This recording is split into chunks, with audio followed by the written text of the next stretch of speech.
Well, your presence here says it all. You understand we have not only a constitutional crisis, but a national security crisis. You know, you all say about conservative leadership. Well, what have they done?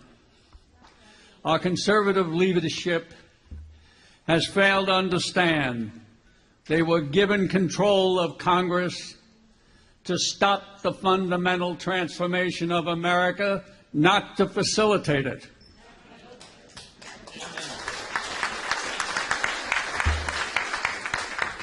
And then, what did they do? They funded all of President Obama's illegal programs, while at the same time ignoring over his 14 impeachable offenses. This is unconscionable. So, where do we go from there? You know, we have, as President Obama has said, he wants to fundamentally transform America. Well, what is it? Well, let me tell you.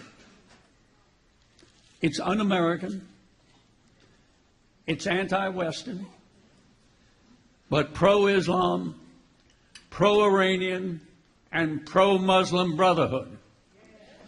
You have to ask yourself, why would an American president embrace the Muslim Brotherhood, whose creed is to destroy us from within with our own miserable hands and replace our Constitution with draconian Sharia law? You got it right. Now,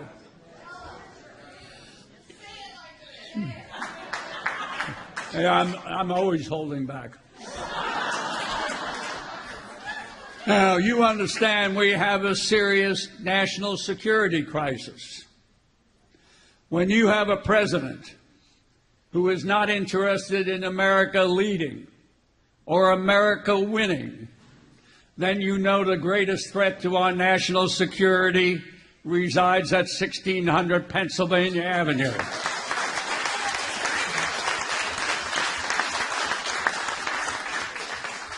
We have a president who refuses to identify the enemy.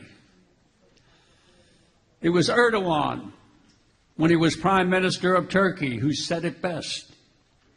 Islam is Islam. There are no modifiers. Democracy is the train we ride to our ultimate objective, which is to make Islam dominant throughout the world. He couldn't have said it any plainer. Islam is a totalitarian ideology bent on world domination masquerading as a religion. And I got to tell you, I reject the term radical Islam.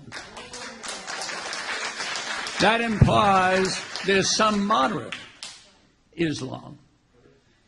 There ain't any, and you all know it. But you got to get the word out. Now, you know, when you want to take a country down, oh, I forgot one thing. You know, when President al-Sisi declared in January 2015, he called for a referendum of Islam because of the atrocities that ISIS was committing. He thought it was giving Islam a bad name. Not one Western leader has supported him, nor, for that matter, has the Pope, who continues to go with his outreach programs, which make absolutely no sense, and declares Islam is a religion of peace. This is nonsense. Now, when you want to take a country down, the first thing you do is weaken the military. That's why sequestration was the perfect storm for the Obama administration. The defense budget represents 18% of the federal budget. But under sequestration, they were required to eat over 50%. It's over $1 trillion in 10 years. It's been devastating. And what has that left us with? We're winding up with the smallest army since prior to World War II, 380,000 soldiers. The smallest Navy since prior to World War I, not World War II, World War I. We're down to 273 ships. That's what's left of Ronald Reagan's 600-ship Navy. And to put that number in perspective, that's the number of ships I had under my command in the Pacific Fleet. We should have 350 to 400 to meet our worldwide commitments. And you're not going to get there overnight. It takes a long time for those capital investments to come around. The Air Force, same condition. They're down to 12 wings. They should have 18 to 24. And more importantly, their readiness is down to 50% or less. The Marine Corps is suffering the same problems. Marine air readiness is at 30%. They're stealing parts from museums for spare parts. This is nonsense. Now, compounding this situation is the social engineering that has been imposed on our wonderful military forces. You know, what has it done? It's being imposed by people who have never been in the military, will never be in the military, and furthermore, we don't want them in the military. They have destroyed unit cohesiveness and integrity and the will to win. And you saw the latest example of that on 12 January of this year, when our two riverine craft in the Persian Gulf gave up to the Iranians without firing a shot. This was a tremendous embarrassment for the Navy. And I got to tell you, it threw over 200 years of tradition overboard. We never give up the ship. And what made it doubly, you know, you never give up the ship is part of every sailor's DNA. And you can take that to the bank. Something else went on there, I don't know what. Now, a few other little things on social engineering. Women in combat. All the studies tell you everything you want to know. It's wrong. There are many viable roles for women in the military. Combat is not one of them.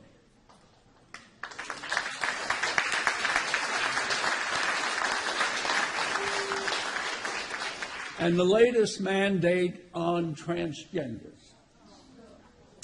You know, Dr. Phil McHugh, the former lead psychologist at Johns Hopkins University, said, this is not a physical problem. Whoop, here we go. All right. That's the first time I've heard somebody couldn't hear me. He said, this is not a physical problem. This is a mental disorder. It requires understanding and treatment. It is not a civil rights issue.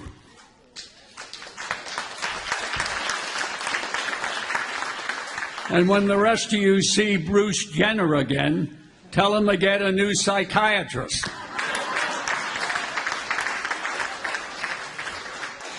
I want to touch on the Iranian nuclear weapon deal. The first thing you have to understand, there's no agreement. Nothing has ever been signed. You know, John Kerry, when he was going through his kabuki dance in Vienna and Switzerland, what he gave up was more than our objectives. He gave up our honor. We gave away everything that we sought to obtain, and then to keep the Iranians at the table, we had to invent new concessions. I mean, you can't make this stuff up. How did we get there? You know, the Iranians. What about the Iranians? I got to divert a little bit. They've caused the loss of thousands and thousands of Americans. And, you know, you've heard that secret negotiations started in 2009. Wrong. Secret negotiations started in the summer of 2008 when Obama got the Democratic Party nomination for the presidency. And he opened up a secret channel with the Ayatollahs. And according to Michael Ledeen, the secret channel was Ambassador William G. Miller. And the message was, and I quote, "Don't do a deal with the Bush administration. Wait till I'm president. You will get a much better deal. You will see. You will like my policies. I am your friend." Unbelievable. Here is a country that was found guilty by Judge Daniels in the New York District Court for providing the key material and training support to the 9/11 hijackers that took the lives of 3,000 innocent Americans who were doing nothing more than going to work. And this guy tells them he's their friend? To me, this borders on treason.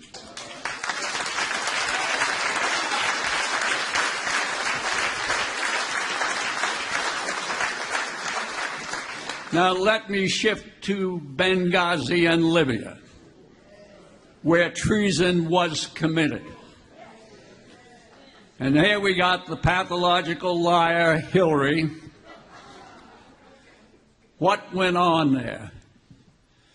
If you take nothing else away, understand we switched sides on the global war on terror.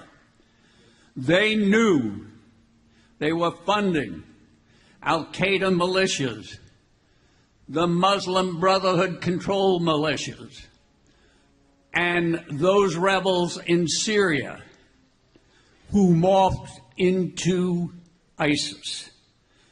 They provided them training, funding, and weapons.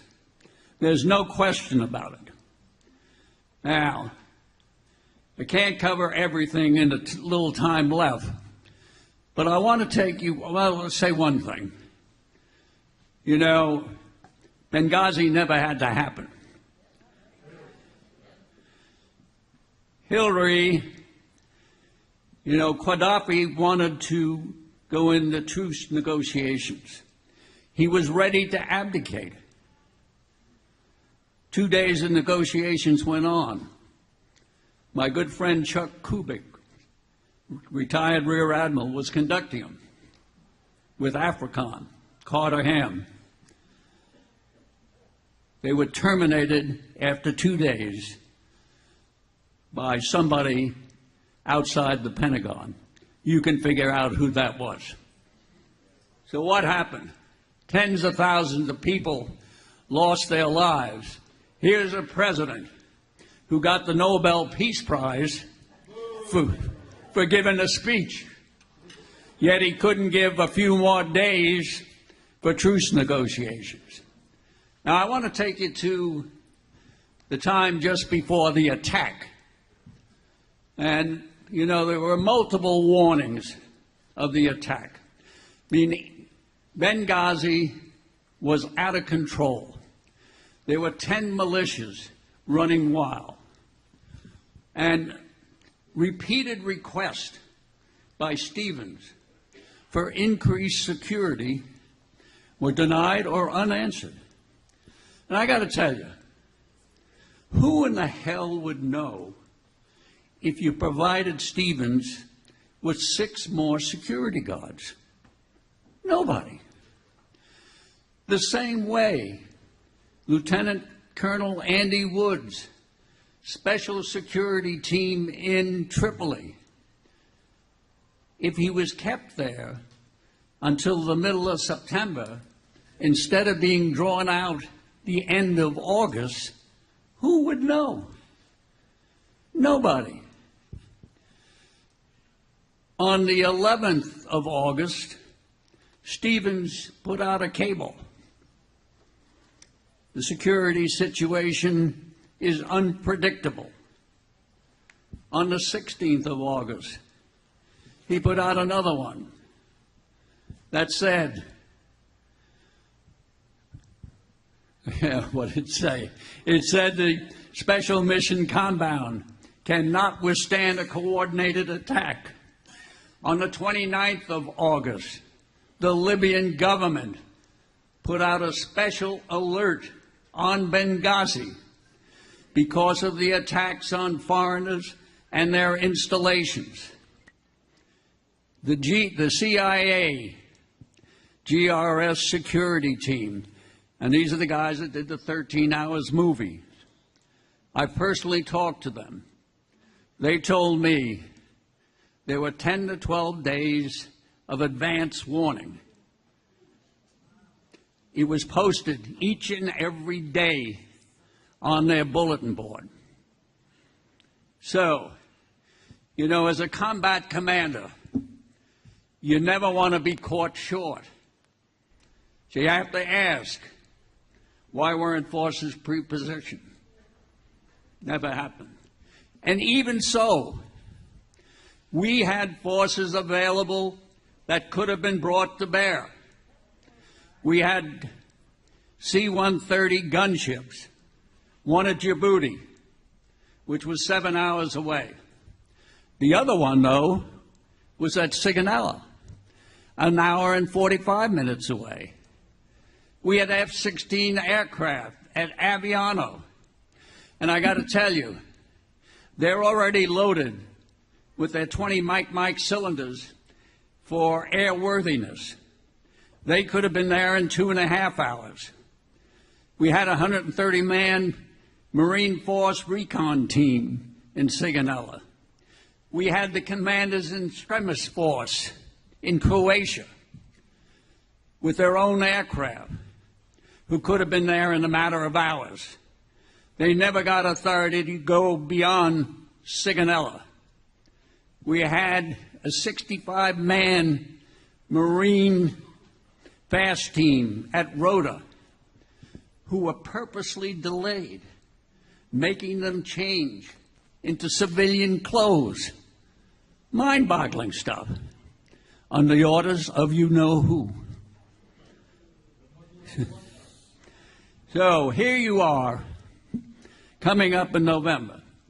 Here you got the pathological liar who couldn't handle the security of a pissy-ant 13-acre compound in Benghazi, and you now want to turn over the security of this great country to her? No way. That's got to be mind-boggling.